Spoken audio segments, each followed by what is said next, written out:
चले भाई, अब आज के इस लेक्चर में हम लोग रेलवे इंजीनियरिंग अपना स्टार्ट करेंगे। और रेलवे का मतलब इस जो आपका सब्जेक्ट है वो रेलवे, ब्रिज और टनल तीनों पढ़ना है। तो सबसे पहले रेलवे मेजर में है, उससे ज़्यादा क्वेश्चन आने हैं आपके, तो हम लोग पहले उसी को क्या करेंगे, पढ़ेंगे। ठीक है, अब देखिए यहाँ ध्यान से, रेलवे में हम लोगों ने पहला चैप्टर जो है आपका पूरा थ्योरी है, उसमें ज़्यादा कुछ समझना नहीं है। और रेलवे में जितने पार्ट्स हैं, जैसे रेलवे का पहले इतिहास क्या रहा, उसकी हिस्टोरिकल कुछ बातें हैं, वो समझने के बाद उसका यूज क्या है, एडवांटेज क्या है, डिसएडवांटेज क्या है, ये सब पर फोकस करेंगे। और देखिए रेलवे की जब हम बात करते हैं और कहते हैं कि क्यों बेटर है, तो जब भी बेटरमेंट होती है तो बात कंपैरिजन किया जाती है। बेटर कोई किसी से होता है, अपने आप से कोई कैसे बेटर हो सकता है, होता है, डे बाय डे चेंज होती है चीज़ें, लेकिन वहाँ यहाँ सेंस है किसी अलग ट्रैक से किसी अलग ट्रैक का कंपेयर करना। ठीक है, अब अभी के केस में अगर हम लोग रेलवे की बात करें तो सीधा कंपेयर उसका हवाई जहाज से मत कर दीजिएगा। उसका कंपेयर किससे होगा, हम लोग का अपना जो रोड है उससे कंपेयर करना है कि उसके मामले में क्या बेटरमेंट हुआ, क्योंकि रोड तो सबसे सस्ता सबसे सरल साधन बना सबसे पहले, उसके बाद ये रेलवे या फिर बाकी चीज़ों का हिसाब किताब मनुष्य ने सोचा होगा। तो रेलवे का पहले हिस्टोरिकल पढ़ेंगे, तो उसमें देखिए बोल के बोलूंगा तो आपको ये ऐसा समझ में आएगा कि बोल रहे हैं लेकिन कुछ लिखवा नहीं, तो नोट्स तो पूरा आपको बना बनाया मिल जाएगा। जल्दी ही रेलवे टनल और ब्रिज का या चला गया होगा, हमको लगता है रेलवे टनल और ब्रिज का नोट्स आपके ऐप पर होगा इस टाइम, और बाकी के जो नोट्स हैं वो भी अपलोड होने वाले हैं। और आज हम लोग कम से कम एक चैप्टर जो हिस्टोरिकल का है और यूनिट 2 जो अलग अलग टाइप के रेलवे हैं उनके बारे में समझ लेंगे। उसके बाद फिर रेलवे को बिछाना, उसमें क्या क्या सिस्टम होता है, क्या क्या टूल्स लगते हैं, उन सब बारे में बात करेंगे। और फिर धीरे धीरे रेलवे अपना खत्म होगा। पूरा थ्योरेटिकल है, न्यूमेरिकल नाम मात्र के है, इसलिए कंसंट्रेशन को बनाए रखना। देखिए जब हम स्लाइड से ही इसको कोशिश करने वाले हैं पढ़ाने का, क्योंकि पॉइंट्स ना छूटें, आप भी पॉइंट्स को देखते रहिए, हम भी देखते रहेंगे। जहां पे दिक्कत आएगी इलेबोरेट करने की, चीजों को बढ़ाना है, मतलब समझाना है, तो वहां पे नोट्स केवल साइड में आपके यहाँ रहेगी, मैं यहाँ पे पूरा चीजें समझाता जाऊंगा। जब भी कोई चीज देखिए देखने के अलावा समझने वाली चीजें होंगी उसको यहाँ एलोबरेट करता जाऊंगा, और यहाँ पर नोट्स आपके सामने पूरी तरह से खुली रहेगी। ठीक है, चलिए वन बाय वन सबसे पहले स्लाइड हम लोग स्टार्ट करते हैं। पहला क्या है, तो देखिए यहाँ पे ध्यान से, पहला पहले हम लोग का ये यूनिट 1 है, पार्ट 1 जो कहिए पार्ट 1 रेलवे है, पार्ट 2 में आपका ब्रिज होगा, फिर टनल होगा। तो इसमें हम लोग का जो बात करना है यहाँ पे, वो बात ये करनी है सबसे पहले। अच्छा यूनिट 1 है, रेलवे पार्ट 1 हो गया, और फिर उसमें आ गया आपका यूनिट 1। यूनिट 1 का introduction to Indian railway, Indian railway का इंट्रोडक्शन हम लोग देखेंगे यहाँ पे। और क्या है देखिए, सबसे पहले इंडियन रेलवे का परिचय क्या है, रेल पथ का इतिहास क्या है, भारत में रेल परिवहन का विकास कैसे हुआ, रेल परिवहन के लाभ क्या है, और रेल परिवहन तथा सड़क परिवहन में तुलना क्या किया गया है। यहाँ पे बात समझ रहे हैं, थोड़ा सा हो सकता है आपको दिखाई ना दे रहा हो, तो हम लोग इसको सेलेक्ट करके थोड़ा सा यहाँ पे बड़ा कर लेते हैं इसको। ठीक है ना, यहाँ पे अब शायद थोड़ा सा विजिबल हो ना हो तो कोई बात नहीं, हम लोग यहाँ पे समझते जाएंगे। ठीक है ना, अब यहाँ पर देखिए सबसे पहले परिचय के बारे में, ये कॉन्टेक्स्ट है जो आपको करना है अभी क्लियर में। ठीक है, तो अगली स्लाइड में हम लोग वन बाय वन चीजों को देखते जाएंगे, ये पार्ट है जो पढ़ना है। अब देखिएगा यहाँ पे ध्यान से, यहाँ पे सबसे पहले हिसाब किताब क्या हुआ, देखिए रेल के बारे में क्या बोला गया। सबसे पहली बात रेल के बारे में बोला गया, इसका परिचय क्या है। परिचय मैंने बोला कि पहली चीज परिचय रहेगी। अब परिचय में देखिए क्या बोला गया आपसे परिचय में, कि मनुष्य ने विज्ञान की सहायता से लंबी दूरियां तय करने के लिए भूमि मार्ग, ये सब जो बातें की गई हैं वो अपना पढ़ लीजिएगा आप नोट्स में, उसमें कुछ खास नहीं है। और देखिए भूमि मार्ग यानी लैंड वे, जल मार्ग यानी वायु मार्ग एयरवेज खोज निकाले, परंतु सुरक्षा, मितव्ययिता, क्षमता तथा उपलब्धता दृष्टि से भूमि मार्ग लैंड वे को ही सबसे उत्तम माना है। जाहिर सी बात है कि आज भी जमीन पर यात्रा करना सबसे आसान और सबसे सस्ता है, आसान भी है, सस्ता है, सुरक्षा भी बनी रहती है। पानी वानी में कोई हिसाब किताब नहीं कि कब कहाँ क्या हो जाएगा। ठीक है ना, तो ये पानी है या हवाई जहाज है, इन सब चीजों को। अब अगर लैंड वे की बात करते हैं हम लोग, तो लैंड वे में भी एक तो रोड हो गया, एक आपका रेलवे हो गया। ठीक है ना, अब इस पर बात करते हैं। रेलवे के बाद फिर ब्रिजेस वगैरह भी लैंड में ही, ये नहीं कि ब्रिज सर हवाई हो गए ऊपर हो गए, वो सारे लैंड के ही पार्ट हैं उसमें। ठीक है ना, अब भूमि मार्ग में रेलगाड़ी परिवहन को श्रेष्ठ एवं उत्तम माना जाता है, क्योंकि छोटी दूरी की यात्रा में बसें, ट्रक या अन्य वाहन तो उपयुक्त हैं, परंतु लंबी दूरी की यात्रा में रेल परिवहन से ये सब क्या होते हैं, पिछड़ जाते हैं। क्यों पिछड़ जाते हैं, क्योंकि देखिए आरामदायक यात्रा होती है, जर्क बहुत कम आते हैं इसमें, तो ये सब फायदे होते हैं रेलवे के। और ये अब समझाने की जरूरत नहीं है, आप लोग यात्रा किए होंगे। हम हवाई जहाज की जब बात करेंगे तब बताएंगे, हम भी दूसरे से पूछ के, क्योंकि हम खुद ही नहीं किए हैं। तो ये मैटर यहाँ पर हो रहा है कि हम लोग फील कर चुके हैं, तो कुछ ज्यादा समझाने की इसमें जरूरत नहीं है आपको कि ये क्यों बेटर हो रहा है बाकी चीजों से।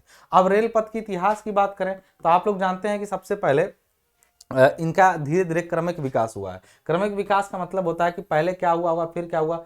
पत्थर अथवा, देखिए यहाँ लिखा है, पत्थर अथवा लकड़ी के दो समांतर पट्टियों पर, वहां पे पत्थर अथवा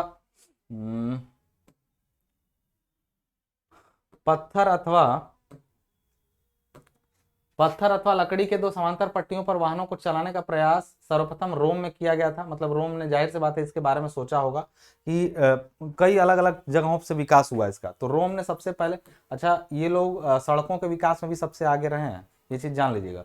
तो रोम ने सबसे पहले ट्रायल किया होगा इसके बारे में। ये सब लिखने के लिए नहीं आएगा। पहली बात कि नोट्स में जानते रहिए कि अगर अगर आपको एक छोटा सा अगर लिखने के आ गया कि ब्रीफ हिस्ट्री बताइए, रेलवे का ब्रीफ हिस्ट्री बताइए, मतलब थोड़ा बहुत आपको हिस्ट्री के बारे में 5 नंबर लिखने के लिए आ गया, 2 नंबर लिखने के लिए आ गया, तो आपके पास वर्ड्स रहे, इसके लिए तैयार करना है। इसमें कॉन्सेप्ट क्या ही हम समझा लेंगे आपको, मतलब कोई ऐसी चीज नहीं जो समझाने वाली हो। तो एक चीज ध्यान रखिएगा कि इसमें आपको ये डेटा जो दिया गया है, ये आपके कॉपी के इंप्रूवमेंट के लिए दिया गया। आप जितना ज्यादा कॉपी कर पाए उतना ठीक है, बट मोटी मोटी चीजों को याद रखने का प्रयास करिएगा। एग्जाम टाइम में हिस्ट्री वाले चैप्टर को आपको एक बार देख के जाना है कि ये डेटा, इसलिए मैंने हाईलाइट यहाँ पर किया गया है इसको, जिन्होंने भी लिखा है हाईलाइट किया है, ताकि आप इसको क्या करें, समझ पाए अच्छे तरीके से, और नजर आपकी फटाक से इन चीजों पे क्या हो। चलिए अब देखिएगा यहाँ पे, तो अच्छा ये सबसे पहले पत्थर अथवा लकड़ी के दो समांतर पट्टियों पर, पत्थर के बनाया जाए, लकड़ी के बनाएगा, उस पर गाड़ी, जैसे पहले ना तांगे वगैरह के लिए भी रास्ता बना था, फिर ट्रामवे आया, प्लेटवे आया, सब अलग अलग थे कि पट्टियां ऐसे बनी हैं, उसी पर गाड़ियों को चलना है। कोलकाता में आज भी कहीं कहीं जाएंगे आपको तो ट्रामवे या प्लेटवे के रास्ते मिल जाते हैं, जिसमें छोटी छोटी मिनी बसें या मिनी ट्रेन जो है उसी पर चलती रहती हैं, और मतलब एकदम बस की तरह, लेकिन उनका ट्रैक क्या होता है, फिक्स होता है। ठीक है, अब ये देखिए सन 1767 में लकड़ी की पटरियों का स्थान ढलवा लोहे की धरनों ने ले लिया। जाहिर सी बात है, जब हैवी लोड आने लगेगा तो दिक्कत तो होना शुरू होगी, इसलिए अब इसमें चेंजिंग की गई। अब फिर और विकास होगा। 1770 में क्या होगा, निकोलस कुगनाट, और ये कहाँ के थे, फ्रांस के थे।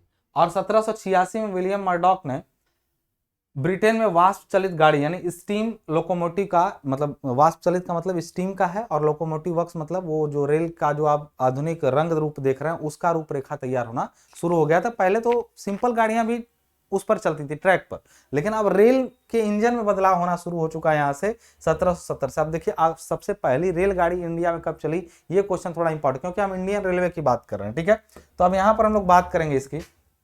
चलाने के प्रयत्न किए लेकिन असफल रहे। इसमें इन्होंने लिखा कि ठीक है, उन्होंने कोशिश तो की लेकिन वो क्या रहे, असफल रहे। उसके बाद देखिए 1802 में क्या हुआ, ये सारे डेटा हैं, जितना आप याद कर पाए, जरूर नहीं कि सब सर इतना ज्यादा याद ही हम कर पाएंगे, लेकिन आप अब 1802 में क्या होगा, रिचर्ड ट्रेविथिक ने पहले लोकोमोटिव का निर्माण कर लिया था कंप्लीटली। 1814 में इंग्लैंड के जॉर्ज स्टीफेंसन और ने वाष्प इंजन का पूर्णतया विकास कर लिया, और 1825 में स्केटन और डार्लिंगटन ने के बीच प्रथम रेलगाड़ी चलाई गई। तो ये प्रथम रेलगाड़ी 61 किलोमीटर की दूरी पर चली। जगह कौन सी थी, स्टोकटन व डार्लिंगटन। अब ये तो कहाँ है, ये तो हमारे लिए तो फॉरेन होगा ना, ये तो हमारे लिए फॉरेन हो गए। इंडिया में कब चलाई गई, तो ये जीएस का भी क्वेश्चन बनता है आपका, और इसके भी लिए को भी क्वेश्चन बनता है। अब डेवलपमेंट और रेलवे इन इंडिया, यहाँ से अभी तक रेलवे का डेवलपमेंट आपने देखा, लेकिन इंडिया की बात हमने नहीं की थी। इंडिया के हिसाब किताब के लिए हमको क्या करना पड़ेगा, यहाँ पे देखिएगा। तो सबसे पहले उस समय अंग्रेजी शासन काल था, और इसी वजह से शायद चल पाया, नहीं तो यहाँ पर रेलवे गाड़ी अगर मान लीजिए आपको चलानी होती तो पक्ष वाले नेता कहते कि चलेगा, विपक्ष वाले कहते कि इससे जो है गाय भैंस मरने लगेगी, फिर इस पर तमाम राजनीति होती, उसके बाद 200 साल लग जाते और रेलगाड़ी चलने में। अंग्रेजों का था, जबरदस्ती चला दिए। ठीक है, चला दिए तो कहाँ से चला है, उस समय कौन था देख लीजिए यहाँ पे। उस समय कौन था, उस समय थे लॉर्ड डलहौजी। उस समय, अच्छा इसने बहुत सारे अच्छे काम भी किए, बहुत सारे गड़बड़ काम भी किया था बंदा। तो कहने का मतलब यहाँ पर यह है, कहने का मतलब यहाँ लॉर्ड डलहौजी ने क्या किया था, 1844 में भारत में रेल चलाने की योजना बनाई थी। योजना बनाने का क्या सीन होता है, योजना बनाने का क्या सीन होता है, खाली अभी प्लान तैयार हुआ है, चली नहीं है रेल 1844 में। प्लान जो है आपका क्या हुआ है, तैयार हो गया है। अब प्लान तैयार होने का हिसाब ये हुआ कि इस प्लान पर काम करना था, और भारत में पहली रेलगाड़ी जो है 1853 में, आज 44 का प्लान हुआ था, 44 का प्लान हुआ था, 1853 में 16 अप्रैल को पहली रेलगाड़ी बोरीवली यानी मुंबई से ठाणे के बीच में लगभग 33.8 किलोमीटर के बीच में चलाई गई थी पहली रेलगाड़ी। ठीक है, इंडिया में। 19 अच्छा अभी भी लोग भरोसा नहीं कर रहे थे। कहा जाता है कि पहले जब रेलगाड़ी बनी तो पहले उसमें जानवरों को बैठ करके भेजा गया था, मतलब जानवरों को की स्टेबिलिटी चेक करने के लिए, ठीक है कि नहीं ठीक है। और आज देखिए खुद ही जानवर बन के हम लोग भर जाते हैं, कोई मतलब नहीं निकलता है। बात बराबर है, हम लोग पुराने समय में वापस चल रहे हैं। आगे देखिएगा, तो 1905 में क्या हुआ, भारत सरकार ने रेलवे बोर्ड की स्थापना की। और अच्छा अब ये भरोसा जब लोगों को होने लगेगा तो इन्वेस्टर्स भी मिलेंगे, कंपनियां भी उसको डील करना शुरू करेंगी और सरकार भी उसमें इंटरेस्ट दिखाना शुरू कर देगी। अब भारत सरकार ने रेलवे बोर्ड बना दिया 1905 में, और 1925 में पहली इलेक्ट्रिक ट्रेन जो है वो चलाई गई थी। 1925 में इलेक्ट्रिक ट्रेन चलाई गई थी। इससे जुड़ी हुई कई घटना 1925 में कुछ और भी हुआ था। अच्छा इसके पहले कौन से इंजन थे, स्टीम वाले इंजन रहे होंगे। उसके बाद 1925 में इलेक्ट्रिक इंजन चलाई गई, सबसे पहले विद्युत रेलगाड़ी मुंबई से लेकर कुर्ला के बीच में चलाई गई थी। इस समय देश में 9 पुराने तथा 7 नए जोन कार्य कर रहे हैं। अच्छा ये डेटा अपडेट कर लीजिएगा, हमने इस समय मतलब जब नोट्स लिखी गई है तब की बात कर रहे हैं, ठीक है ना। अभी के केस में क्या हुआ, इस समय देश में 9 पुराने और 7 नए जोन कार्य कर रहे हैं, जिनके नाम और मुख्यालय निम्नलिखित है। ये आप याद कर पाए तो ठीक है, नहीं याद कर पाए तो ठीक नहीं है, याद कर लीजिएगा, क्या पता काम आ जाए एग्जाम में। वैसे मुश्किल है इससे क्वेश्चन आना, क्वेश्चन कैसे आते हैं वो भी एग्जाम के टाइम में हम लोग देखेंगे, उसकी चिंता मत करिए, ठीक है। 1925 से जुड़ी हुई घटना को आप लोग जानते हैं, ये हिस्टोरिकल घटना भी रही है। एक तो रहा है कि इलेक्ट्रिक इंजन का इसमें बना, एक तो इसमें इलेक्ट्रिक इंजन बना, ठीक है। दूसरा इसमें रेल से जुड़ी हुई ऐतिहासिक घटना और जुड़ी थी, हालांकि ये इससे रिलेवेंट नहीं है, लेकिन हम लोग बात कर लेते हैं। एक घटना का नाम आपने सुना होगा, काकोरी कांड। भूलता क्यों नहीं है हमको, क्योंकि हमने रेल से जुड़ी हुई 2 घटनाएं सुनी थी। काकोरी कांड इतिहास में सुने होंगे, जिसमें ट्रेन की डकैती की गई थी, किसके द्वारा, जो पार्टी बनाई गई थी हिंदुस्तान रिपब्लिकन एसोसिएशन, जो किसने बनाई थी, कुछ 4-5 लोगों के गुट में, जिसमें एक चंद्रशेखर आजाद भी थे। उन्होंने क्या किया था, एक डाउन ट्रेन को यहीं से लूट लिया था। तो ट्रेन से जुड़ी हुई घटना में एक घटना, ये आपका हिसाब किताब है, काकोरी कांड, जिसमें ट्रेन लूट करके अपने पार्टी के फंड के लिए व्यवस्था कर रहे थे ये लोग, जो कि हमारे देश के हीरो कहे जाते हैं। वो लोग ट्रेन को लूट लिए थे और उसमें फिर पकड़े गए, फिर फांसी वासी, राम प्रसाद बिस्मिल थे उसमें, रोशन सिंह सोढ़ी, ये लोग थे, इन्होंने मिलकर के काकोरी कांड को अंजाम दिया था। यकीन मानिए आज के बाद आपको 1925 डेट याद रहेगी, रेल का इलेक्ट्रिक इंजन का आविष्कार भी हुआ और साथ साथ में काकोरी कांड भी उसी समय हुआ था। वो ट्रेन पता नहीं भाप वाली थी कि इलेक्ट्रिक वाली, जाहिर सी बात है भाप वाली रही होगी। क्यों, क्योंकि 1925 में इलेक्ट्रिक ट्रेन चली होगी तो पहले कुछ जगहों के बीच में चली होगी, उसके बाद ना आया होगा, तो भाप वाली ट्रेन ही वो रही होगी। बात समझ आ रही ना। तो ये हिसाब किताब है किसका, देश में हमारे इसका, ठीक है। अब आगे देखिएगा, अगली चीज क्या है, इनके जोन, मैंने बोला कि जो आपके पुराने जोन है और नए जोन है उनके बारे में हम लोग बात कर लेंगे। अब ये क्या है पुराने जोन नए जोन, तो देखिए पुराने जोन कौन सा है, तो ये 9 और 7 16 टोटल जोन आपको दिख रहा है। अब इसमें जोन में कौन कौन है देख लीजिएगा ध्यान से। यहाँ पे सबसे पहले देखिए पुराने जोन कौन कौन से हैं, तो ये पूरा नाम लिखा गया आपके सामने। उत्तर रेलवे है, नॉर्थ रेलवे जिसको कहते हैं, पूर्व ईस्टर्न रेलवे, पश्चिम रेलवे, ये सब पुराने हैं। नए जोन में उत्तर मध्य रेलवे यानी नॉर्थ सेंट्रल रेलवे आ गया, उत्तर पश्चिम नॉर्थ वेस्टर्न। तो ये नाम है, जो 9 पुराने जोन थे और 7 नए जोन भी बन गए इस समय देश में। तो टोटल इस समय कितने जोन हो रहे काम कर रहे हैं, 16 जोन रेलवे के। अभी जोन क्या होते हैं, जोन मतलब पूरे देश को क्षेत्रों में क्या किया गया है, बांट दिया गया है कि यहाँ ये जोन की रेलवे यहाँ डील करेगा। क्योंकि भाई किसी चीज को काम करने के लिए, जैसे कोई भी काम आप करते हैं तो उसमें कई सेक्शन बंटे होते हैं और सब अपने अपने सेक्शन को डील करता है और सुचारू रूप से काम क्या रहता है, इंडियन रेलवे अपना चलता रहता है। लेकिन इसको इंडियन रेलवे को चलाने के लिए जोन्स को बांटना जरूरी था, एक ही आदमी पूरा डील करेगा गलती होने लगेगी, ठीक है ना। तो जोन्स को बांटा गया ताकि उसका सुचारू रूप से काम हो पाए, और उसके लिए सरकार की जिम्मेदारी भी थी कि कोई दिक्कत होती तो एक जोन प्रभावित होगा, नहीं तो पूरा। तो जोन्स में बांटा गया, टोटल 16 जोन अभी वर्किंग है, ठीक है ना। इनको याद कर सकते हैं, देख सकते हैं, नोट्स में आपको लिखा लिखाया मिल जाएगा। अब ये इंपॉर्टेंट है, अभी तक जो पढ़े उसमें से एग्जाम में आने के चांसेस कम है। अभी तक जो आपने पढ़ा उसमें एग्जाम में आने के चांसेस क्या है, कम है। लेकिन अभी जो आप पढ़ने जा रहे हैं उसमें एग्जाम में चांस है कि आ जाए क्वेश्चन, उसमें एग्जाम में चांस है कि क्वेश्चन आ जाए। आप देखिए क्या क्या है इससे क्वेश्चन जुड़े हुए, क्वेश्चन क्या क्या है, तो ध्यान से देखिएगा क्या क्या क्वेश्चन है इससे जुड़े हुए। सबसे पहला है रेल परिवहन के लाभ, यानी रेल परिवहन के आपके क्या क्या लाभ होते हैं, एडवांटेज ऑफ रेल ट्रांसपोर्ट है, और वो क्या क्या है उसको देख लीजिए। सबसे पहले कह रहा कि सबसे पहला चीज सुरक्षित है और सस्ता परिवहन है, कोई इनकार कर सकता है, इससे सस्ता तो कुछ नहीं है, कभी कभी तो फ्री रहता है, मतलब अगर आपका मन हो तो आप फ्री भी यात्रा कर सकते हैं, कभी कभी ऐसा कर सकते हैं, हमेशा करेंगे तो फिर वो एक ही बार महंगा पड़ जाता है, ठीक है ना। तो इसलिए हिसाब किताब समझ के सस्ते में ले जाइएगा, फ्री में इसको इंक्लूड मत करिएगा। जैसे सरकार चल रही है फ्री आप चल भी नहीं सकते हैं, ठीक है ना। रेल परिवहन अन्य परिवहनों की तुलना में क्या है, सुरक्षित है, सस्ता है और सुविधाजनक है। सुविधाजनक हम इसमें से हटाना चाहेंगे, अपना पर्सनल ओपिनियन है, आप लिखिएगा कॉपी में, ठीक है। उपलब्धता है, रेल सेवा पूरे वर्ष दिन रात उपलब्ध रहती है। मतलब देखिए रोड पर कई बार ऐसा दिक्कत आ गया कि कोई भी तरह कई तरह की समस्याएं आती हैं, जैसे बाढ़ के समय में कई बार रोड गड़बड़ हो सकती है, या फिर चक्का जाम कर दिया गया, तमाम बातें हो गई। लेकिन रेलवे की सेवा लगभग 24 घंटे आपको हर समय पर आपकी मिलती रहेगी देश में, सिवाय अगर कोविड ना आए तो ट्रेनें बंद नहीं होंगी। इतिहास में पहली बार ट्रेन बंद हुई है, ये जान लीजिए। ये पुरानी बात लिखी गई, किताब अपडेट होता तो लिखा रहता कि कोविड आएगा तो ट्रेन बंद हो सकता है, ठीक है ना। फिर ये दिन रात पूरे वर्ष वाला कॉन्सेप्ट क्या किया, कोविड ने खत्म कर दिया। मालवाहन, मतलब अगर आपको बल्क में मास में कोई गुड्स वगैरह भेजना है तो रेलवे सबसे अच्छा है, ठीक है ना। रेल प्रणाली से अधिक मात्रा में माल का परिवहन किया जा सकता है और यह सस्ता भी पड़ता है, ठीक है ना। यहाँ पे देखिए हम बार बार आपसे एक चीज कहेंगे कि यहाँ टिक करने के अलावा हमारे पास कुछ है नहीं, कोई ऐसी कॉन्सेप्चुअल बात नहीं है जिसको हम समझाते चलें आपको कि हाँ ये ऐसे होगा ऐसे होगा। ये पढ़ने चलता है और हम ना पढ़ाएं तो आपको मोक्ष की प्राप्ति भी नहीं होने वाली है, इसलिए हम चैप्टर को लेकर चलेंगे, ठीक है ना। अब लंबा सफर है, ठीक है भाई, आज भी लंबे सफर में सबसे आरामदायक है, आरामदायक है, इसमें कोई दिक्कत, सुविधाजनक नहीं कहेंगे।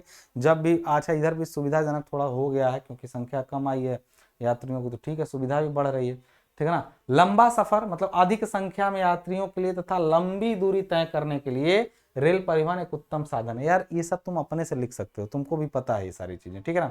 हमको पढ़ाने की जरूरत इसको बहुत ज्यादा नहीं है। लेकिन आपात सेवा, आपात लंबा सफर हो गया, अब आपात सेवा का क्या कहानी है, आपातकालीन सेवा जो होती है उसका क्या कहानी है, इसको देख लेते हैं हम लोग। देखिएगा अभी।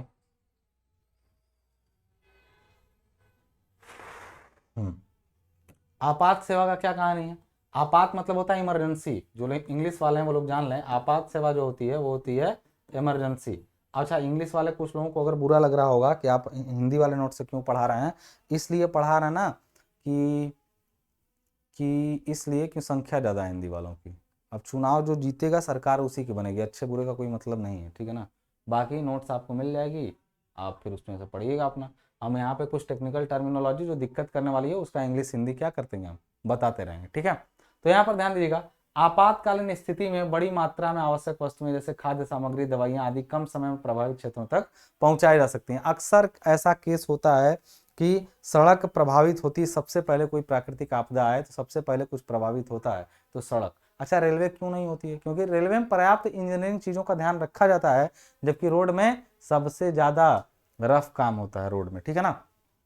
अब युद्ध काल में ये सहयोग भी करता है हम लोगों का, ये हमारा युद्ध काल में क्या करता है, सहयोग करता है, कानून व्यवस्था को सुचारू बनाए रखता है। सार्वजनिक उत्थान मतलब, सार्वजनिक का मतलब मानव मात्र की भलाई के लिए भी ये काम कर रहा है। मतलब कैसे, अरे भैया ये रोजगार देता है, रोजगार देता है, जीवन आपका सुधरने लगेगा इसकी वजह से। नहीं तो वही दशरथ मांझी वाली कहानी होगी कि हॉस्पिटल पहुंच नहीं पाए और पलट गए।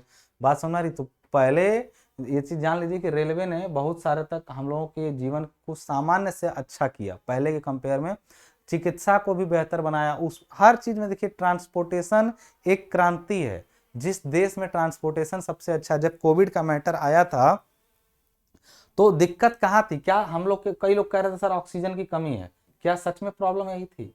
ऑक्सीजन कहीं पर बना था तो प्लांट से देश के हर कोने में पहुंचना सबसे मुश्किल काम है, वो भी समय पर, जबकि सब व्यवस्था बंद है उस समय। इसीलिए केजरीवाल जी ने हम लोगों को क्या कहा था कि आपका ग्रीन एक्सप्रेसवे की मांग की थी। ग्रीन एक्सप्रेसवे क्या होता है, जहां पर ऐसा ऐसा एक सिस्टम बनाया जाए जिसमें गाड़ियों को रोका ही ना जाए, ऐसी गाड़ियों को, ऐसे ट्रांसपोर्ट सिस्टम की बात की थी कि गाड़ियों को कभी भी ना रोका जाए, वहां उस रोड पर चलने वाली गाड़ी को रोकना नहीं है। तो ऐसे ट्रांसपोर्ट सिस्टम के बारे में बात की गई थी। तो ऑक्सीजन नहीं था, ये एक प्रॉब्लम हुई, लेकिन ऑक्सीजन हो करके भी समय पर जगह पर नहीं पहुंच पाया, ये दूसरी प्रॉब्लम हुई, ठीक है ना। सार्वजनिक उत्थान भी होता है, मतलब सबका भला होता है। रोजगार के स्रोत हमने बोल ही दिया, तो ये भी एक तरह का रोजगार का स्रोत भी एक तरह का सार्वजनिक उत्थान में ही काउंट होगा। अब भारी निर्माण कार्य है, बस या फिर आपके जो और ट्रांसपोर्ट सिस्टम है उनकी एक लिमिट है, ठीक है ना, कि वो इतना ही तक लोड को वहन कर सकते हैं, जबकि रेलवे लिमिटलेस, मैं ये नहीं कहूँगा कि लिमिटलेस अच्छा वर्ड नहीं है, बट हाँ एक लिमिट से ज़्यादा तक अगर सामान उठाना है तो भारी से भारी काम ये क्या कर सकता है, रेलवे आसानी से कर सकता है, ठीक है। अब अगला देखते हैं हम लोग क्या कह रहा है। अगला कह रहा है कंपेयर करा है comparison of railway and road transport. अब कंपेरिजन ऑफ, ये पहले यूनिट की बात अभी कर रहे हैं हम लोग, comparison of railway and road transport में हम लोग क्या करेंगे, चलिए देखते हैं क्या क्या कंपेयर हम लोगों ने कर लिया यहाँ पे, चलिए देखते हैं। उसी से कंपेयर भी करेंगे तभी सही है। देखिए कंपेयर करना बुरी बात है, नहीं करना चाहिए, लेकिन यहाँ मान लीजिए क्वेश्चन आएगा तो ये थोड़ी लिखेंगे कि कंपेयर कर रहे हो। चलिए यहाँ पे देखा जाए, देखिए एक है रेलवे, यहाँ पे हो गया, ये हम लोग का हो गया सड़क, ठीक है। अब रेलवे में देखिए किस किस मामले में बेटरमेंट होगी, क्या कोई दोष नहीं होगा, होगा भैया, वो भी होगा, उस पर बात करेंगे अभी, ठीक है ना। तो भार तथा दूरी, रेल अधिक भार को लंबी दूरी तक ले जाने में सक्षम होती है, सड़क वाहन अपेक्षाकृत कम भार को कम दूरी तक ले जा पाती है। कोई इसमें समझने वाली बात ही नहीं। आपको ये कीवर्ड्स याद रखने हैं, ये कीवर्ड्स याद रखने हैं, ये ज्यादा अच्छा है। परिवहन व्यय, रेलवे से यात्रा माल परिवहन पर व्यय कम आता है, जाहिर सी बात है। और आप जब भी बस वगैरह से यात्रा करेंगे या सड़क मार्ग से यात्रा करेंगे थोड़ा सा महंगा होगा इसके कंपेयर में। दुर्घटनाएं कम होती हैं किसमें, रेलवे में। सड़कों पर दुर्घटनाएं अधिक होती हैं। आपको एक मजेदार बता दिया जाए कि दुर्घटनाओं का चांसेज सबसे ज्यादा रोड पर ही होता है, मतलब एक में 5000, 5000 में एक एक्चुअली कहिए, 5000 में एक की घटना, 5000 लोग रोड पर निकले हैं, निश्चित रूप से एक आदमी का एक्सीडेंट होना है, ये आंकड़ा कहता है। जबकि रेलवे में सॉरी आपका हवाई जहाज में अगर इन आंकड़ों की बात करें तो ये 1 in 5 लाख है, 5 लाख लोगों में केवल एक लोग का एक्सीडेंट। लेकिन दिक्कत यह है कि ये रोड वाला ना एक आध दो बार आपका हो सकता है, ये वाला एक ही बार, आप एक आदमी जीवन में लगभग एक ही बार देख पाया है। मतलब ये वाला जो है 5 लाख में एक बार होगा, जिसके साथ होगा वो एक ही बार देख पाता है इसको, दोबारा उसको नसीब नहीं होता। ये वाला हो जाता है, 2-4 बार रोज ठोकिए, लड़ाई, कोई दिक्कत नहीं है इसमें, ठीक है। तो ये हिसाब किताब है इसमें। अब आगे देखिएगा अगले हिसाब किताब क्या कर रहा है अगला का। अच्छा व्यय की बात हम लोगों ने कर लिया।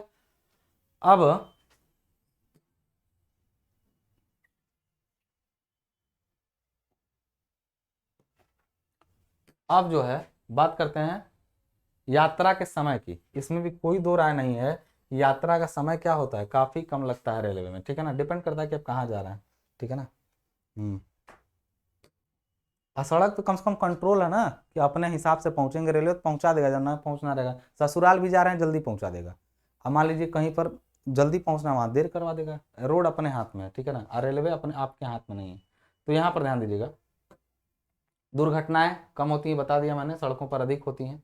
यात्रा समय, रेलवे का आवागमन बिना रोक टोक तथा अधिक गति से होता है, इसलिए यात्रा में कम समय लगता है। अभी उसकी गतियों के बारे में बात करेंगे कि कौन से गेज पर किस लिमिट की गति जो है आपकी वो होती रहती है, किस लिमिट की गति होती है, इस पर भी बात अभी हम लोग किया जाएगा। सड़क पर सभी प्रकार के वाहन बसें सब एक साथ चलते हैं, उनका कोई अपना पर्सनल ट्रैक तो है नहीं। हालांकि कुछ शहरों ने ऐसा बना रखा है, जिसमें इंदौर आज भी सबसे आगे है।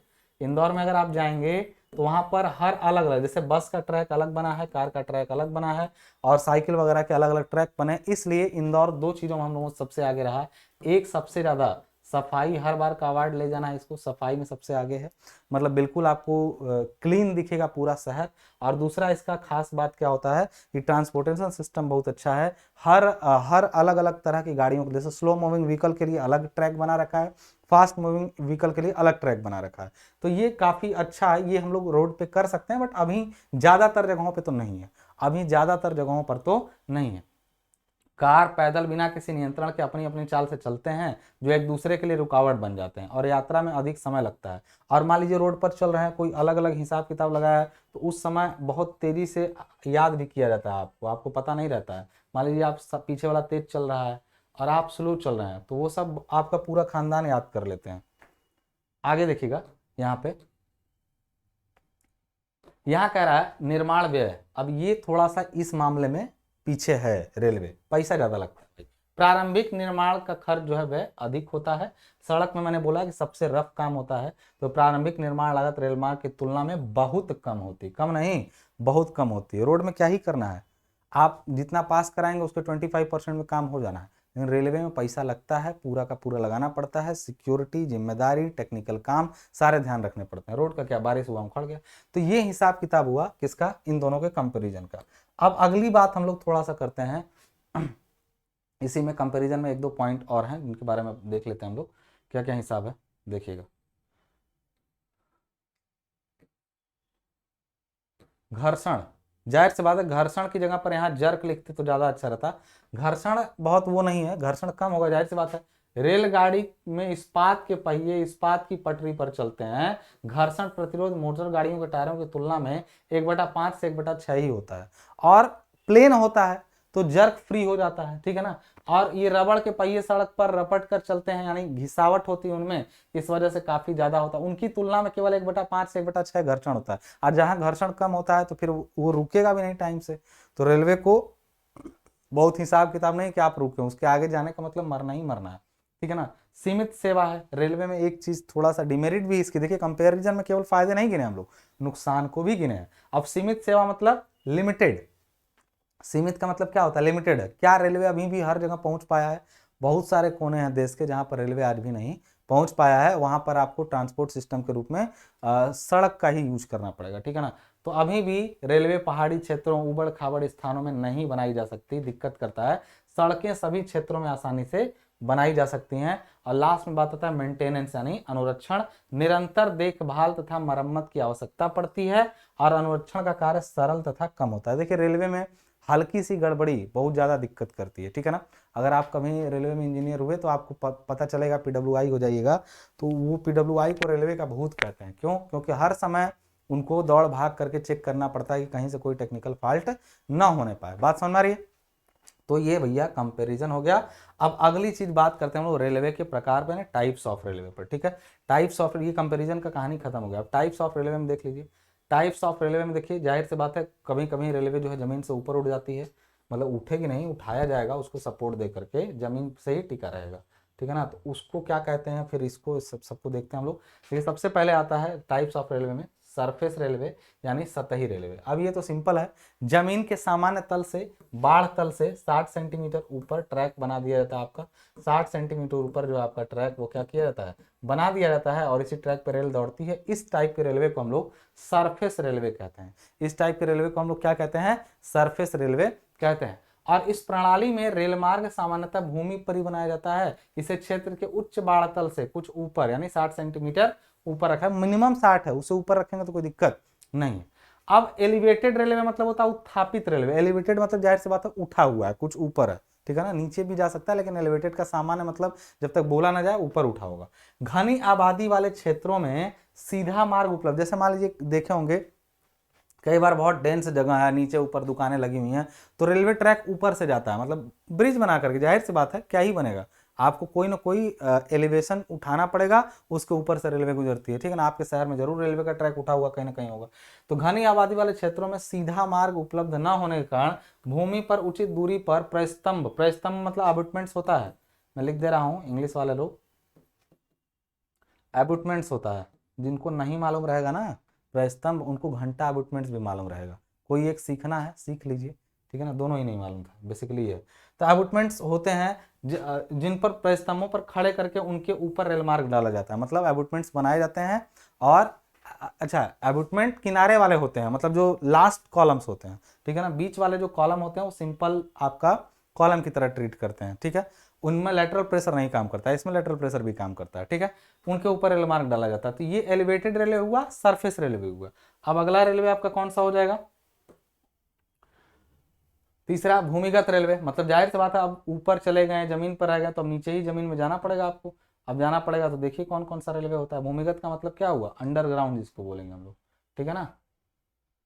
देखिएगा भूमिगत रेलवे, अंडरग्राउंड और ट्यूब रेलवे, अंडरग्राउंड और ट्यूब रेलवे। अंडरग्राउंड का मतलब होता है जमीन तल से काफी नीचे जाकर के जो रेलवे बनाई जाती है उसको अंडरग्राउंड रेलवे कहते हैं। ट्यूब रेलवे का मतलब होता है जैसे ये जमीन है, अब इसके नीचे रेलवे जो है काफी नीचे ऐसे बनाई गई है, ये ट्रैक में अगर रेलवे दौड़ रही है, ये ट्रैक पर अगर रेलवे दौड़ रही है जमीन से काफी नीचे, तो इसको बोलेंगे अंडरग्राउंड। लेकिन इसमें लोड का डिस्ट्रीब्यूशन बड़ा खतरनाक तरीके से होता है। इसमें लोड का डिस्ट्रीब्यूशन ऐसा होता है कि हाइट को काफी ज्यादा रखना पड़ता है, दिक्कत है। इसी को अगर ऐसा ना बना करके इसको कैसा बना दिया जाए, इसको कैसा बना दिया जाए, ट्यूब के शेप में ऐसे गोलाई में बना दिया जाए, तो लोड का डिस्ट्रीब्यूशन जो होता है ना वो ऐसा होता है कि सुरक्षा पहले की तुलना में क्या होती है, बढ़ जाती है।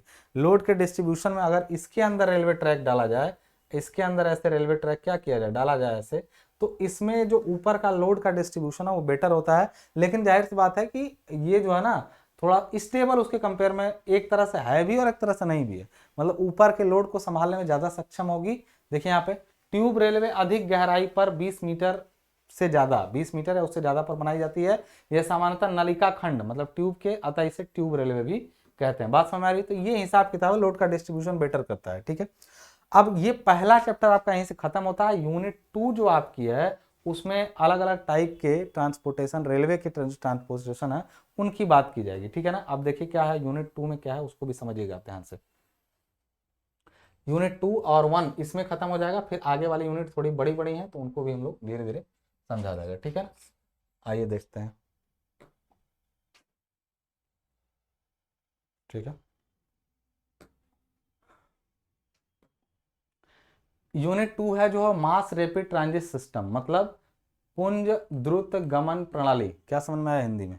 समझ में आया कि देखिए मास मतलब होता है ज्यादा, जब भारी मात्रा में आदमियों को या फिर सामानों को ढोना हो और तेज तेज डेली डेली, जैसे मुंबई जैसा शहर है जहाँ पर रेलवे क्या होता है, देखे होंगे अगर कभी गए होंगे आप या कोई वहाँ का होगा तो देखता होगा कि लोकल ट्रेनों में लोग लाइन लगाते हैं और फिर धक्का देते हुए एक दूसरे को चढ़ जाते हैं, फिर जानवरों की तरह चढ़ते हैं, जानवरों की तरह उतरते हैं। ये ट्रांसपोर्टेशन सिस्टम हम लोग का काम करता है, ठीक है। तो उसको कहते हैं कि मास रेपिड ट्रांजिट सिस्टम, मतलब ट्रांजिट का मतलब जा रहे हैं लोग, ट्रांजिटिंग तेज हो रही है, मास में हो रही है, प्लस रेपिड मतलब तेजी से हो रही है। मास मतलब ज्यादा मात्रा में और तेजी से। ऐसा रेलवे आप कहाँ देखे होंगे? ऐसा रेलवे आप कहाँ देखे होंगे? देखिएगा ध्यान से, इसमें इसमें कौन कौन से, पहले इसको पढ़ लीजिए क्या कह रहा है कि पुंज दुर्गमन प्रणाली का उपयोग कर लोग अधिक संख्या में अपने गंतव्य स्थान पर पहुंच जा पाते हैं। यात्रियों को सड़क जाम, पार्किंग की समस्या, नगर प्रदूषण का आदि का सामना। अब जो बहुत ऐसे शहर है जो कंजेस्टेड है, जिसमें अपनी कार ले जाने का मतलब होता है कि मतलब खतरे से खेलना, समय को बर्बाद करना, वहां पे प्रणालियां ऐसी चलती हैं जैसे मेट्रो या मोनोरेल, ठीक है ना। अब मेट्रो मोनोरेल क्यों बनाई जाती है? जहां सड़क पर भीड़ ज्यादा हो जा रही हो तो मेट्रो रेल क्या करती है, एक सस्ता और तेज प्रणाली देती है जिससे लोग अपना काम क्या करते हैं, आसानी से कर पाते हैं, ठीक है। तो आप कभी मेट्रो में यात्रा जरूर किए होंगे, अब तो आपके जगह जगह पर भी मेट्रो बनने का प्लान हो रहा है, बाकी नहीं तो पहले कलकत्ता और दिल्ली में ही मेट्रो हुआ करता था, बेंगलोर वगैरह मान लीजिए साउथ हो गया तो उसकी बात बाद में कर लेंगे। इधर लोकल में दिल्ली या फिर कलकत्ता में मेट्रो हुआ करता था, लेकिन मेट्रो में आप जाते हैं तो आप तो ये नहीं देखेंगे भीड़ है, आपको कुछ और ही दिखेगा। तो उस हिसाब से देखिएगा कि ये देखिएगा जाके कि मेट्रो किस प्रणाली पर काम करता है। बस एक ही काम इधर देखिए, इधर कहने का मतलब है कि इस प्रणाली में कई तरह से प्रणालियां हैं, जैसे बस रैपिड ट्रांजिट सिस्टम भी है, जो कि अब देखिए आपके कुछ शहरों में इसको लागू करने की बात हो रही है, जहां बसें ऐसे नहीं किराए से चलेंगी, आपको एक बार बस में एंट्री करना है, कहीं भी उतरना है, सेम किराया लगेगा, एक निश्चित दूरी तक वो बस क्या करती है, ट्रेवल करती है। अब हल्का ये लाइट रेल ट्रांजिट है, फिर ट्रामवेज है, मेट्रो रेलवे है और मोनो रेलवे है। इतने सारे सिस्टम होते हैं जो रेपिड और रेपिड ट्रांजिटिंग करते हैं, प्लस मास में भी काम करते हैं। तो ये ट्रामवे का मतलब क्या होता है, मैंने बताया था कि ट्रामवे मतलब ये कलकत्ता में जो चलता है, जो पटरियों के बीच में छोटी छोटी रेलगाड़ियां, सामान्य कामों के लिए बड़ा अच्छा रहता है। मतलब किसी को घर से निकलना है, यहाँ से वहां जाना है, तो इनका किराया भी अक्सर करके फिक्स रखा जाता है ताकि लोगों को ज्यादा पता रहे कि क्या करना है, ठीक है ना। ये वाला सिस्टम है, एक निश्चित दूरी तक ही इनकी ट्रेवलिंग हो पाती है, उसके बाद नहीं हो पाती। अब ये कुछ बस भी रैपिड सिस्टम पे काम करती हैं, ट्रामवेज भी, और हल्का रेल लाइट रेल भी काम करती है, जैसे टॉय ट्रेन होती है। कई बार आप अगर जाएंगे, जैसे आपको शिमला घूमने का मन किया और आपके पास समय बहुत ज़्यादा है, तो आप यहाँ से चले जाइए, और जब आप शिमला में पहुँचेंगे वहाँ से, तो जो जितने स्टेशन हैं वहाँ घूमने वाले पॉइंट्स जितने बने हुए हैं, वहाँ पर पहुँचने के लिए आपको टॉय ट्रेन का सहारा, या फिर दार्जिलिंग चले जाइए, वहाँ पर भी टॉय ट्रेन आपको, ज़्यादातर hill station per toy train बनाई जाती हैं, जिनमें कितने भी दूरी आपको जाना हो किराया फिक्स रहता है, लाइट लोगों को लेकर घुमाने का काम करती है, धीरे धीरे चलती है। तो एक तरह का रैपिड तो नहीं है क्योंकि रैपिड उसकी जरूरत नहीं है, बट वो छोटी लाइन पर बनाई जाती है, और मतलब इस टाइप का है कि एक निश्चित पर्पज के लिए वो डिजाइन की जाती है, ठीक है। अब इसमें जो वास्तविकता में देखा जाए तो ये बस वाला और ये दोनों ज्यादा सक्सेस होने वाले हैं आगे, जैसे मेट्रो रेल, मोनो रेल और बस वाली। तो मेट्रो रेल के बारे में मुझे बताना ज्यादा नहीं है, मोनो रेल के बारे में भी कुछ खास नहीं है, बस आपको ये देखना है कि इनके क्या क्या फायदे और नुकसान हुए हमको, उनको देखते जाइए जरा आप, क्या मेट्रो और मोनो रेल। तो सबसे पहले जन परिवहन मतलब मास ट्रांसपोर्टेशन के क्या क्या लाभ हैं उनको पहले समझिएगा। मास कि क्या क्या लाभ हैं इसके, देखिएगा। अभी ये सब जो बताए हैं वो लाभ ही था, लेकिन हम पढ़ दे रहे हैं ताकि आपको विमोक्ष की प्राप्ति, और हम भी देख लें क्या है नया। देखिएगा यहाँ पे जन परिवहन के लाभ क्या है, एक बार में अधिक से यात्रियों को ले जाया जाता है, यात्रियों पर आने वाला खर्च कम होता है, लंबी यात्रा में सुखदायी होते हैं, प्रति व्यक्ति या निजी वाहनों की तुलना में कम प्रदूषण फैलाते हैं। ये सबसे अच्छा फैक्ट है। मैं इसके सपोर्ट में केवल एक वजह से हूँ, ठीक है ना, बाकी पैसा वैसा तो पर्सनल प्रॉब्लम हो गई, लेकिन इन्वायरमेंट का अगर बचाना चाहते हैं, आप खूब पैसे वाले भी हैं, तब भी आप इन ट्रांजिट सिस्टम का सहारा लें जिससे इन्वायरमेंट को कुछ लाभ दे पाए आप, ठीक है। बाकी वैसे तो पर्सनल प्रॉब्लम है, किसी के पास है किसी का नहीं है, ठीक है ना। जन परिवहन की हानियां क्या क्या है इसमें देखिए, डिसएडवांटेज ऑफ मास ट्रांसपोर्टेशन, यानी जो जन परिवहन उसकी हानियां क्या क्या है। यह केवल उन क्षेत्रों में संभव है जहां अधिक आबादी है। क्यों? क्योंकि बाकी क्षेत्रों में फिर ये आउटपुट उतना अच्छा नहीं मिल पाएगा, चलाएंगे तो उतने लोग यात्रा करने वाले नहीं है, तो उतना अच्छा आउटपुट नहीं दे पाएगा। यह प्रणाली निर्माण व संचालन के लिए महंगी पड़ती है। हाँ ठीक है, महंगा तो है ही है। जन परिवहन असुविधा व भीड़ भाड़ से मुक्त हो सकती है, मतलब युक्त होना चाहिए, मुक्त नहीं, ये शायद युक्त ही है, मतलब लिखने में आपको दोनों एक जैसा युक्त हो सकता है, ठीक है ना। कि जन परिवहन जो है असुविधाजनक, मतलब अनकंफर्टेबल हो सकता है, और होता ही है, मतलब कभी कभी अनकंफर्टेबल होना अच्छा भी लग जाता है और कभी कभी नहीं सही लगता है, तो जैसा जिसका मतलब आपका हिसाब किताब है कि आप कहाँ खड़े हैं। बाकी बाकी जो है युक्त का मतलब हुआ भीड़ भाड़ ज़्यादा होता है, क्राउडी हो जाता है, तो फिर जिनको नहीं पसंद है उनके लिए प्रॉब्लमेटिक हो जाता है। और इस प्रणाली में वाहन अपने निर्धारित समय पर ही चलाए जाते हैं और एक गंतव्य पर ही रोके जाते हैं। ये जाहिर सी बात है, हर जगह आप इनको रुकवाते रुकवाते नहीं चल सकते हैं, ठीक है ना। हालांकि इनमें व्यवस्था होती है कि इनके जो स्टेशन होते हैं काफ़ी नज़दीक नज़दीक रखे जाते हैं, ठीक है। अब इनमें जो प्रणाली में अपने ये हो गया। अब मेट्रो रेल के बारे में थोड़ी सी जानकारी यहाँ पे हम लोग मेट्रो रेल के बारे में थोड़ी सी जानकारी जो है, सॉरी, मेट्रो रेल के बारे में थोड़ी सी जानकारी ले लेते हैं, क्या है इसका हिसाब किताब। आप लोगों ने, सब लोगों ने इनके बारे में पढ़ा होगा, और पढ़ने से ज़्यादा आपने इनको देखा होगा। अब उस पर बात करिए इधर। कह रहा मेट्रो रेल को MRTS मानी मास रैपिड ट्रांसपोर्टेशन सिस्टम भी कहा जाता है। इसकी मदद से लोग एक समय में एक जगह से दूसरी जगह बड़ी आसानी से यात्रा कर सकते हैं। यह बहुत ही कन्वीनियंट, फास्ट, एफिशिएंट और रिलायबल माध्यम है। चूंकि यह इलेक्ट्रिसिटी से चलती है इसलिए प्रदूषण नहीं फैलता है। ये प्लस पॉइंट आपके साथ हुआ। अब आगे अगला क्या कह रहा है, ध्यान समझिएगा। यहाँ पे कह रहा है इसमें मेट्रो के लाभ क्या क्या है। एक सस्ता एवं बेहतरीन पब्लिक ट्रांसपोर्ट है। हाईवे टैक्स की तुलना, हाईवे जो ट्रैक्स हैं उनकी तुलना करें तो इसका इंफ्रास्ट्रक्चर की कीमत बहुत कम होती है, ठीक है ना। मतलब इंफ्रास्ट्रक्चर इसका ऐसा होता है कि जिसमें मेंटेनेंस काफ़ी कम होता है। बाकी कुछ लिमिटेशंस भी हैं इसमें यात्रा करने की, ठीक है ना। बात समझ में आ रही है? आगे देखिए। अब बात कर लेते हैं इसके हम लोग, मेट्रो के साथ साथ मोनो रेल की भी। मेट्रो में थोड़ी सी पॉइंट्स हैं, इनको देख लिया जाए जरा, ठीक है ना। मेट्रो के मेंटेनेंस के खर्चे काफ़ी कम है, जो अभी मैं थोड़ी पहले ही बोल दिया हूँ कि मेट्रो में जो मेंटेनेंस चार्ज है आपका वो काफ़ी क्या है, कम है। इससे प्रदूषण नहीं होता क्योंकि ये इलेक्ट्रिसिटी से चलता है। इसको बनाने के लिए ज़्यादा जगह की ज़रूरत नहीं होती है, कहीं भी गड्ढा खोदिए और उसके अंदर ले जाइए, कोई दिक्कत नहीं है। तो ये इसका हिसाब। मेट्रो की ट्रेन की हानियाँ क्या क्या हैं। इसके फिक्स रूट एलोकेट करनी पड़ती है, इस कारण हम किसी भी ट्रेन को किसी भी रूट पर नहीं भेज सकते। सही बात है, ये आप लोग सबने अनुभव किया होगा कि इसका फिक्स स्टेशन बना। कुछ जगह पे अंडरग्राउंड टनल्स की लागत बहुत ज़्यादा हो जाती है। कई बार इनको किसी ऐसे जगह से ले जाया जाता है जहाँ ग्राउंड पर या फिर एलिवेशन नहीं मौजूद होता है, तो फिर टनल बनानी पड़ती है, और टनल और एलिवेशन दोनों ही महंगे पड़ते हैं रोड के कंपेयर में। यदि पूर्व में प्लानिंग न की गई हो तो इस शहर के सभी जगहों को इसके द्वारा नहीं जोड़ा जा सकता। मेट्रो पर सर्वे का काम कई शहरों में चल रहा है। जब तक उनके लिए सूटेबल स्टेशन नहीं मिल पाते हैं ताकि शहर के सभी लोग उसमें जुड़ पाएं, तब तक ये सक्सेस नहीं हो पाएगी, ठीक है। अब एक चीज आती है मोनोरेल, और मोनोरेल उसमें से क्या है जरा ध्यान दीजिएगा। मोनोरेल का हिसाब किताब क्या है, तो ये कह रहा है यहाँ पे कि मोनोरेल एक ऐसी ट्रेन है जो कि रेलवे लाइन पर नहीं बल्कि एक बीम के सहारे, कई बार देखे होंगे इन्वर्टेड टाइप से भी चलता है। बीम ऊपर है, ट्रेन उसके नीचे लटक के चल रही है, ऐसा भी सिस्टम देखे होंगे। कई बार एक ही बीम के दोनों तरफ, जैसे एक बीम है, बीम आप डालिएगा मोनोरेल, आपको तुरंत गूगल में इमेज दिख जाएगा। आप डालेंगे मोनोरेल तो आपको गूगल में तुरंत इमेज दिख जाएगा, ठीक है। तो आप देखे होंगे एक बड़ी बीम रहती है, उसको पकड़ के दोनों तरफ से वो ट्रेन या तो ऐसे चलती है, कई बार तो डाउनवर्ड ट्रेन लटकी रहती है, उस टाइप से चलती है। तो दोनों की हिसाब किताब है, और इसके सारे कोच इसी बीम से जुड़े रहते हैं। इसका पथ सड़क मार्ग से लगभग 10 फीट या इससे अधिक ऊंचाई पर बनाया जाता है। इससे ट्रैफिक की समस्या नहीं होती। इसमें सफर के दौरान दुर्घटना की संभावना भी नहीं रहती। इसकी रफ्तार भी अन्य ट्रेनों और बसों से तेज होती है। दुनिया की पहली मोनोरेल 1820 में रूस के इवान इल्मानोव के द्वारा बेहतर यातायात के विकल्प के तौर पर बनाई गई थी। मुंबई मोनोरेल स्वतंत्र भारत की प्रथम मोनोरेल परियोजना है। मतलब मुंबई में पहली बार मोनोरेल बनाई गई थी इंडिया में, बात समझ आ रही है?